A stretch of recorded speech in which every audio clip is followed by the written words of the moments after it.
Hey there! Is today your first time here? Or maybe your first time in a while?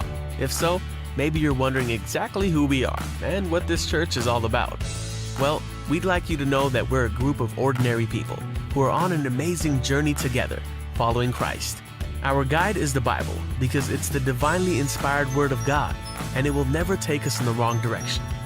Along the way, we hope you'll see that we are welcoming and spiritually passionate, and that getting to know you is a big deal to us. We know that the road is rough sometimes, but we'll work really hard to bring you practical and relevant messages to equip and encourage you through life's ups and downs. We want you to know that we care about this community, and we believe that it's our job to make it a better place. So no matter who you are or where you've been, we're glad you're here with us today, and we hope that you'll join us on our journey, following Christ and living out His plan for us. So welcome to church.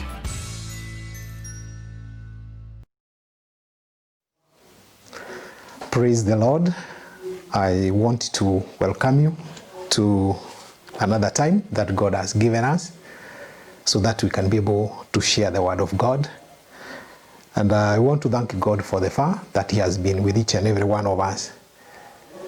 For the sake of those ones maybe who might have forgotten my name because of this issue of coronavirus, I still remain Aaron Dairogo. So I just want to welcome you so that we can be able to share what God has put in my heart. And before then, let's pray. Father, in the name of Jesus Christ, once again, we come before your presence.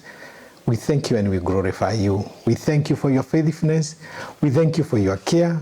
We thank you for your protection. And now, therefore, Lord, as we share your word, God, I pray that, Lord, may your Holy Spirit minister to us in the name of Jesus. We bless you and we worship you in Jesus' mighty name. Amen. I just want us to continue with this series of keeping the faith alive. And I want to thank for the other speakers who have done this series. It has really blessed me. And as I was thinking about keeping the faith alive, my mind went to the book of Romans. Before I share what I want us to share, I just want us briefly to go to the book of Romans chapter 8, verse 26. There is something I want us to share there. Romans chapter 8, verse 26. Let me start verse 28. Romans 8, verse 28. And the Bible says that, and we know that in all things God works for the good of those who love Him. At this time, when we are still, most of us, we are still in our homes, you can be able to ask yourself, what does this verse mean? That even that in all things God is working for the good of those who love them. You know, we are having a lot of problems in our homes nowadays. Some we do not have food, others we don't have even money to pay for the rent, others our children, they are still at home. You can be able to put all this and you start wondering, what is good in that? But let me assure you, the word of God is true and amen. God is still doing something good concerning our lives. Just pause a little and think about, God has given you life. Is that not something to be proud of? God has given us good health. How many are in the hospitals? There are many, but God has given you that good health. God has given you salvation. There are many who are there and they are not saved, but God is still had kept you in that salvation. So you can be able to see, even during this time when the environment is not all that conducive, still God is in control and He's taking and doing something good in our lives. So in all these things, still God is thinking about us and He's doing something anew in our lives. If you jump up to verse 37, the same chapter, the Bible is saying, no, in all these things, we are more than conquerors We are more than conquerors, irrespective of the situation that we are going through, irrespective of this plague of coronavirus. We are more than conquerors because God is still in the throne. It continues to say that through him who loved us, for I am convinced, and I know you are also convinced the way I'm convinced, and that neither death, nor neither angels, nor demons, neither the present, nor the future, nor any powers, neither the height, nor the depth, nor anything else in all creation will be able to separate us from the love of God that is in Christ Jesus, our Lord and our Savior. This is something all of us, we need to be proud of, knowing that God is there for us. There is nothing that is going to separate us from the love of God. Nothing, not even the coronavirus. God still remains on the throne. He's still working for us. He's still providing unto us. And therefore, we need to keep our faith alive. We need to focus on God. We need to focus on him because he's still alive in our lives. And therefore, our faith, we must keep on keeping our faith alive unto the Lord. This afternoon, I want us to share from the book of Matthew. And this is the first gospel from the book of Matthew. And I want us to go all the way to chapter 5 of Matthew, chapter 5. And I want us to start there from verse 1. And I want us to go reading some verses here up to where God is going to make us reach. Mostly today, I want us, if you read that chapter, it is mostly talking about when Jesus started his ministry. And chapter 5 starts with the Beatitudes. And we find that we have got roughly about 9 Beatitudes.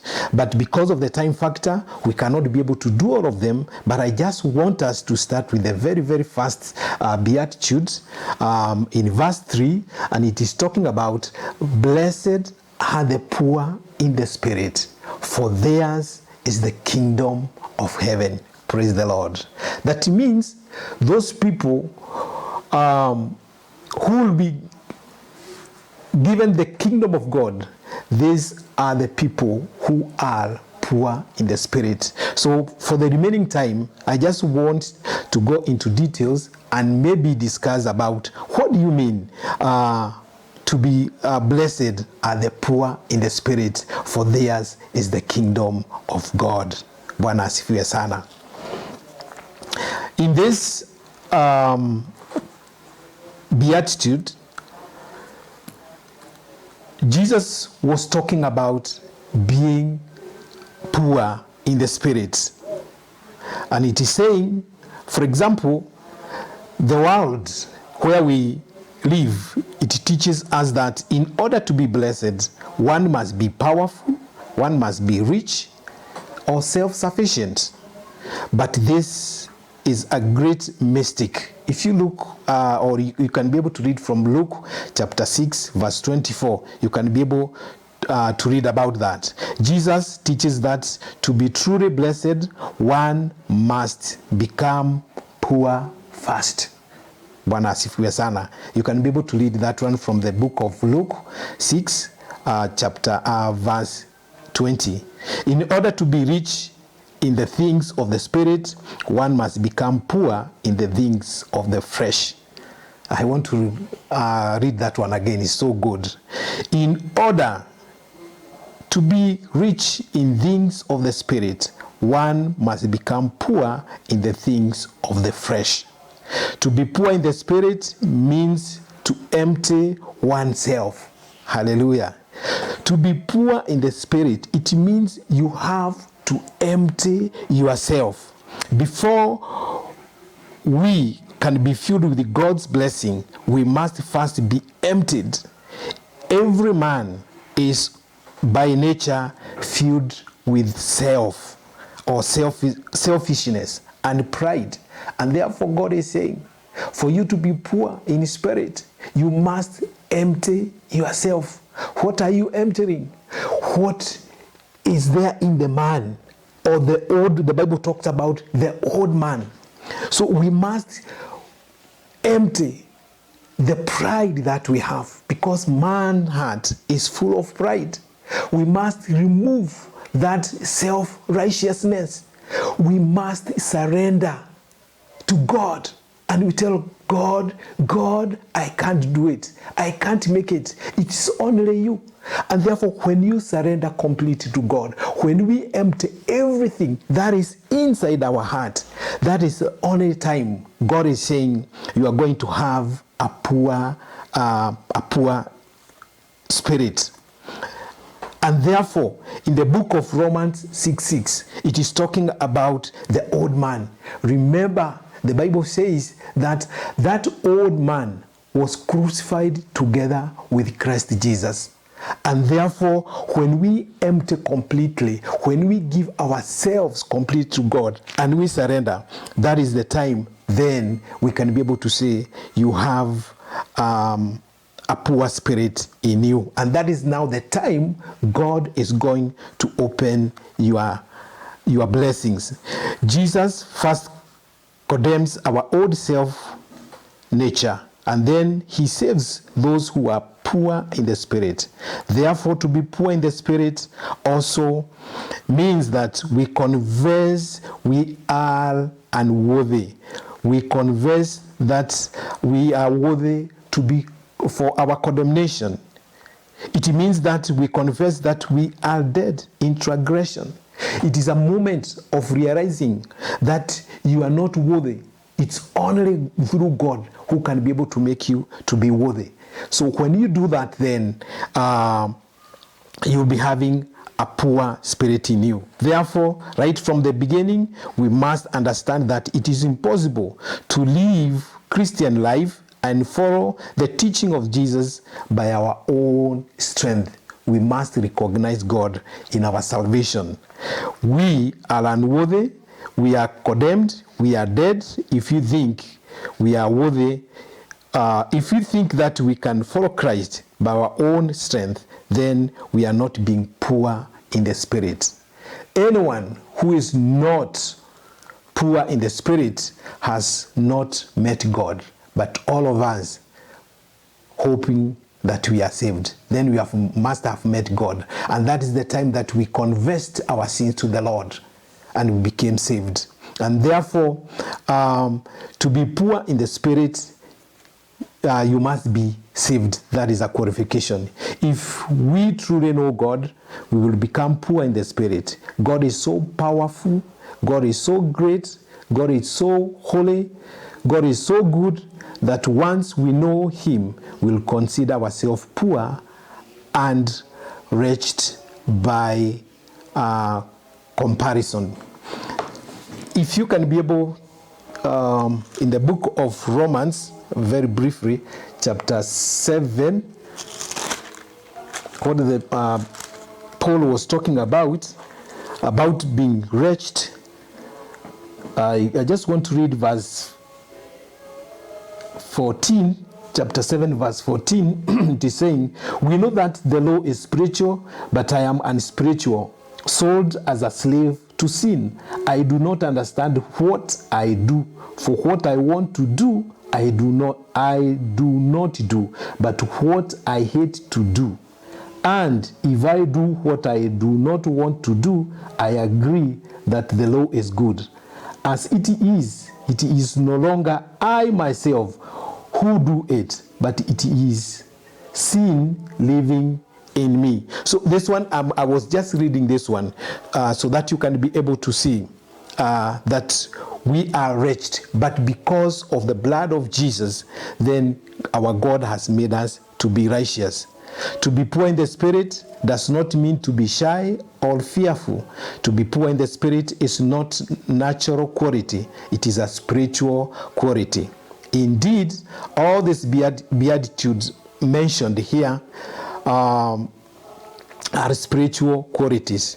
To be poor in the spirit means to be inwardly humble, Many people say with their lips, I am weak, I can do nothing. But in their heart, they do not believe it. They only say it is an excuse for doing nothing for God. They only pretend to be humble. God accepts only those who are truly humble themselves before Him. In the book of Isaiah 57, verses 15, it says, I live in a high and holy place, but also with him who is concrete and lowly in spirit, to revive the spirit of the lowly, to receive the heart of the contrite. Proverbs chapter 3 verse 34 says, God opposes the proud, but gives grace to the humble. So another qualification for somebody who is poor in the spirit is having that spirit of being humble. So we must humble ourselves in the presence of God. Without humbling ourselves in the presence of God, then you do not have a poor spirit. And the Bible says we humble ourselves. 1 Peter 5, chapter 5, verse 6, it is saying, humble yourselves, therefore, under God's mighty hand, that he may lift up in due time. He may able to lift you up in the due time. So God is saying, for you to have that poor spirit, and so that the kingdom of heaven will be yours, then you have to have a humble heart. In the book of 2 Chronicles, chapter 7, I want to read this. I know most of us, we know this verse. 2 Chronicles, chapter 7, verse 14, it says, if my people who are called by my name will humble themselves and pray and seek my face and turn from their wicked ways, then will I hear from heaven and forgive their sins and will heal their land. So God is saying we have to humble ourselves. It is the only way that God is going to hear us, and he's going to answer our prayers. He's going to meet with our needs, and he's going to heal even our country. And therefore, the Bible is very clear. Blessed are the poor in the spirit. We have seen that, one, we must empty ourselves, and two, we must humble ourselves to the Lord. And if we do that, then we'll be fulfilling this beatitude, the first beatitude of Jesus Christ. Blessed are the poor in the spirit, for theirs is the kingdom of God. Let's pray.